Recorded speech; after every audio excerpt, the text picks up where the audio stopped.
Atención a la última hora. Esto que vamos a desvelar ahora mismo es de esas cosas que los círculos cercanos a Televisión Española llevan semanas cuchicheando, pero nadie se ha atrevido a contar de forma abierta. Os voy a dar toda la información sobre las estrategias que se han tejido detrás de las cámaras para mantener a ciertos productores en la parrilla pública, a pesar de lo que todos sabemos. Vais a alucinar, porque esto es de verdad y es de última hora. Se acaba la tregua navideña y empieza lo fuerte. Vamos a ver qué está sucediendo realmente en el seno de Televisión Española.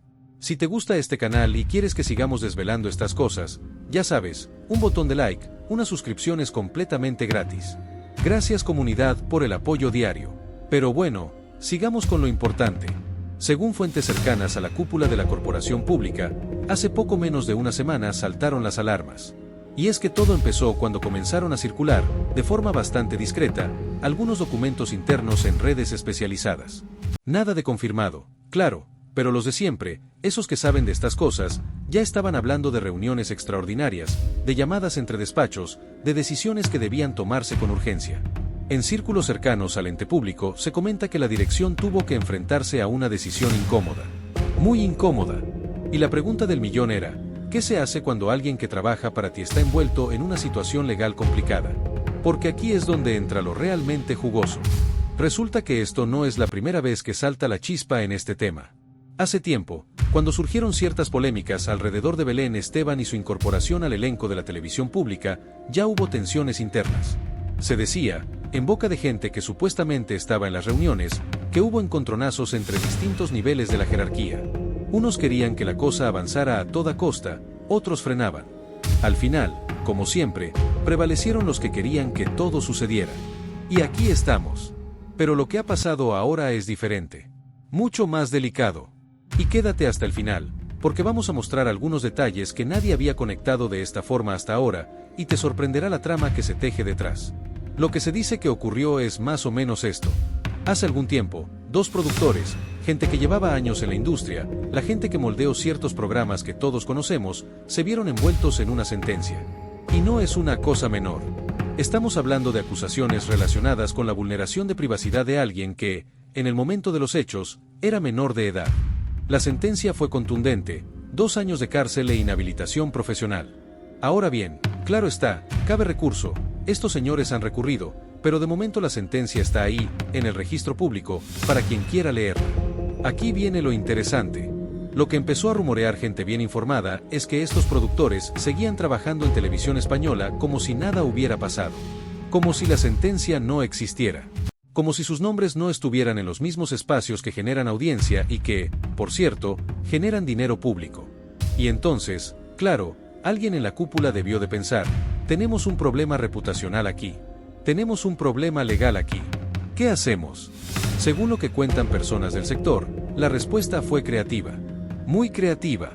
Se comenta que se encargó un informe jurídico. Sí, un informe jurídico interno para tratar de justificar, legalmente hablando, cómo mantener a estos dos personajes en la plantilla. Y esto es lo que toda España pagó con sus impuestos. Un análisis legal para poder sostener una decisión que, visto desde fuera, resulta incómoda. Porque, insistimos, estamos hablando de dinero público. Dinero que sale de tu bolsillo, del mío, del de todos.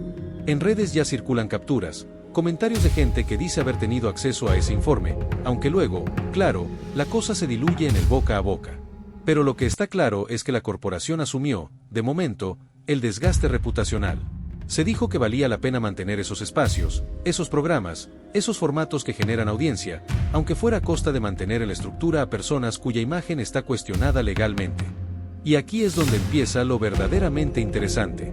Porque estos productores no trabajaban solos. Tenían negocios asociados. Tenían proyectos. Y algunos de esos proyectos continuaron recibiendo financiación de Televisión Española, dinero del ente público, para desarrollar nuevos formatos, nuevas propuestas. Mientras tanto, la sentencia seguía pendiente de recurso. La imagen pública se iba deteriorando poco a poco. Y la corporación, en lugar de distanciarse, hizo exactamente lo contrario, integró más aún a estos personajes en sus planes. Lo que se comenta en los pasillos de la industria es que hubo una estrategia de normalización. Sí, normalización. Se trata de hacer que parezca que todo es natural, que todo es parte del negocio habitual, que no hay nada raro aquí. Y para ello, la corporación incluyó los espacios asociados a estos productores en los horarios de máxima audiencia, en la franja prime time, junto a contenido nuevo, junto a celebridades con caché elevado.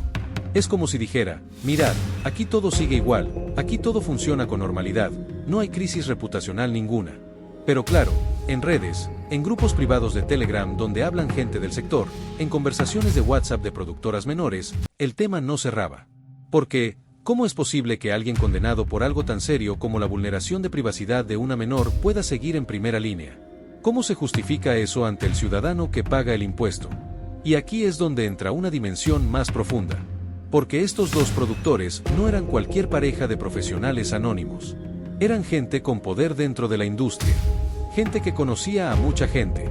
Gente que tenía relaciones en otros lugares de la cadena, en otras productoras, con otros ejecutivos. Y entonces, la pregunta que circula en los círculos informados es, ¿qué pasó realmente? ¿Fue la estrategia legal la que permitió mantenerlos? ¿O fue que simplemente tenían demasiado poder dentro de la estructura como para sacudírselos de encima? Lo curioso, y esto es lo que ha empezado a generar especulación en redes, es el silencio de otros. Porque cuando algo así ocurre, lo normal es que haya reacciones. Que haya gente que se pronuncie. Que haya críticas internas que se filtren. Pero aquí, el silencio ha sido clamoroso. Algunos personajes públicos asociados a estos espacios simplemente no comentaron nada. Otros, que trabajaban en la corporación, desaparecieron de redes durante días. Las publicaciones se hicieron menos frecuentes. Los comentarios se volvieron más cuidadosos. Todo apunta a que había una consigna tácita, no hablar del asunto. Y eso, claro, es lo que genera más especulación. Porque el silencio, en estos contextos, siempre dice más que 1000 palabras. Lo que también se rumorea, y esto circula en grupos bastante restringidos, es que el informe jurídico que se encargó internamente llegó a conclusiones que no eran exactamente lo que la dirección esperaba. Se dice, repito, se dice, que el análisis legal dejaba abierta la posibilidad de mantener a estos productores, pero con matices incómodos. Que había cierta fragilidad legal en la decisión. Que en caso de un cambio de administración, o de un escrutinio más severo, la cosa podría derrumbarse.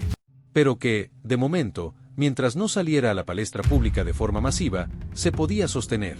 Y es exactamente en ese momento donde entra la cuestión del dinero.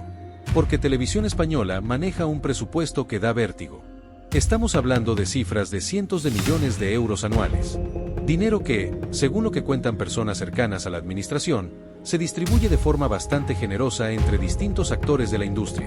Los cachés de los famosos, los costes de producción, los derechos de emisión, todo eso suma.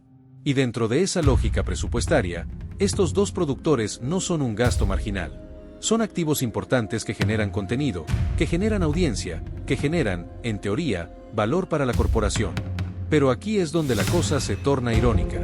Porque, mientras se gastaba dinero público en mantener a estos personajes dentro de la estructura, mientras se encargaban informes jurídicos para justificarlo, mientras se desarrollaban estrategias de normalización en redes y en parrilla, el ciudadano medio seguía sin saber nada de esto. Seguía viendo los espacios sin contexto. Seguía pagando sus impuestos. Seguía financiando una máquina que, desde luego, no le informaba de cómo se gastaba su dinero. Y quizás eso sea lo más preocupante. No el hecho en sí, que es ya bastante grave, sino la opacidad con la que se maneja. La falta de transparencia. El hecho de que decisiones de esta magnitud, que afectan a dinero público, se tomen en despachos cerrados, con informes internos que no ven la luz, mientras el ciudadano sigue pagando la factura. En redes, en estos últimos días, ha vuelto a emerger el tema. No de forma masiva, no como trending topic, pero sí en círculos informados. Gente que comienza a conectar los puntos. Gente que pregunta. Y lo interesante es que las respuestas que se dan siempre son evasivas. Nadie quiere meterse en esto. Es como si hubiera una cierta tregua tácita donde todos saben del asunto, pero nadie se atreve a llevarlo al terreno público de forma frontal. ¿Y por qué? Bueno, eso depende de a quien le hagas la pregunta. Los que están dentro de la estructura dirían que es porque el asunto es legal, que hay un informe que lo respalda, que todo está dentro de la legalidad, aunque la legalidad sea una zona gris. Los que están fuera, los críticos, dirían que es porque hay cierta complicidad entre distintos niveles de la industria. Que nadie quiere ser el primero en romper el silencio porque todos tienen algo que perder. Lo que es innegable es que la corporación ha apostado fuerte por estos productores. Ha invertido en proyectos asociados a ellos. Ha integrado sus espacios en la parrilla. Ha encargado informes para defenderlos legalmente. Y todo eso, claro, mientras circulaba una sentencia que los condenaba por vulneración de privacidad de una menor. La ironía, si es que podemos llamarla así, es que todo se hizo en nombre de la audiencia, en nombre de la competitividad, en nombre de mantener a Televisión Española como un ente relevante en la industria audiovisual. ¿Pero a costa de qué? A costa de mantener dentro de la estructura a personas cuya imagen está legalmente cuestionada. A costa de gastar dinero público, dinero tuyo, dinero mío, en defender una decisión que, para mucha gente, resulta incómoda. A costa de mantener un silencio que se va volviendo cada vez más incómodo a medida que pasan los días. Y aquí es donde llegamos a la pregunta que todos nos hacemos: ¿qué pasará ahora? ¿Cuánto tiempo más se puede sostener esta situación? ¿Qué ocurre cuando, inevitablemente, esto sale a la palestra de forma más masiva? ¿Se mantiene la posición de la corporación? ¿Se produce un giro? ¿Hay consecuencias para los que tomaron estas decisiones? Nadie lo sabe, claro. Esto es puro análisis especulativo basado en lo que circula en redes, en lo que se comenta en círculos cercanos a la industria, en lo que se filtra a través de gente que supuestamente estuvo en esas reuniones. Pero lo que sí es cierto es que el tema está ahí, latente, esperando. Esperando el momento en que alguien lo lleve de forma decidida a la opinión pública. Esperando a que los medios, de forma coordinada, decidan que es noticia de portada. Esperando a que la presión ciudadana sea lo suficientemente fuerte como para que la corporación reconsidere sus decisiones. Mientras tanto, los espacios siguen en parrilla. Los productores siguen trabajando. El dinero público sigue fluyendo. Y el silencio, ese silencio incómodo, sigue siendo el protagonista principal de esta historia. Lo que te prometimos al principio sobre esos detalles inéditos, bueno, los hemos ido desvelando poco a poco a lo largo de este análisis. La conexión entre la sentencia, la contratación, el informe jurídico, la estrategia de normalización, todo eso es lo que nadie había puesto junto de esta forma tan clara hasta ahora. Y eso es lo importante que queríamos que vieras. Así que ahí lo dejamos. La información está ahí. Las preguntas están en el aire. Y habrá que ver qué ocurre en los próximos días, qué decisiones se toman, qué información sale a la luz. Porque esto, te lo aseguramos, no va a quedar aquí. Estos temas nunca quedan. Simplemente se van diluyendo, se van reactivando, se van transformando, pero siempre están ahí, bajo la superficie, esperando el momento en que alguien decida llevarlos al terreno público. La opinión es vuestra y libre. Os leo en los comentarios. Os mando un abrazo enorme a toda la comunidad que nos sigue día a día. Gracias por estar ahí, por compartir estos contenidos, por ayudarnos a que estos temas salgan a la luz. Porque, al final, eso es de lo que se trata. De transparencia. De que el ciudadano sepa en qué se gasta su dinero, quién lo gasta y por qué razones. Eso es lo importante. Os mando un beso enorme. Cuidad mucho. Nos vemos en el próximo video. Un saludito.